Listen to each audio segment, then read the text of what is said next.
Oh, oh. Muskula bak ya ona da. Oo, başı göçken bu.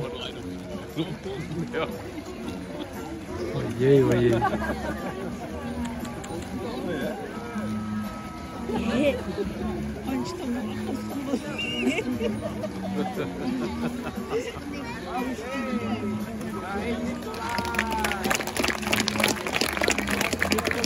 Op sommige plekken van het lichaam kan die vetlast wel 10 centimeter dik worden en hij dient als hele dikke winterjas.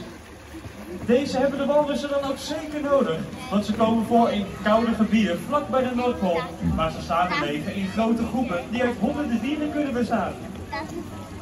Maar naast die dikke vetlaag hebben walvissen nog een ander opvallend kenmerk, namelijk hun grote snor. Zowel de dames als de heren hebben een snor die uit ongeveer 500 snorharen bestaat, die allemaal even gevoelig zijn als onze vingertoppen. Deze snor gebruiken de walvissen voor het zoeken naar voedsel. In de natuur kunnen ze tot wel 30 kilo schaaldieren zoals mosselen op een dag eten. En deze zoeken ze door met hun grote blaaskant het zand van de bodem weg te blazen en met hun zuigkracht de mossels uit het schelp te halen. Maar kijk, Olivia is er ook.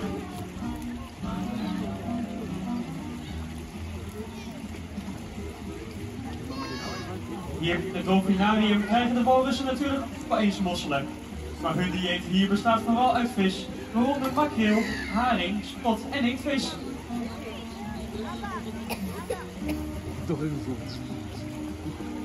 Misschien is het jullie net al opgevallen toen Nicolai het platform opkwam, dat walvissen op het land ook hun 2 voorvinnen gebruiken om zichzelf voort te bewegen.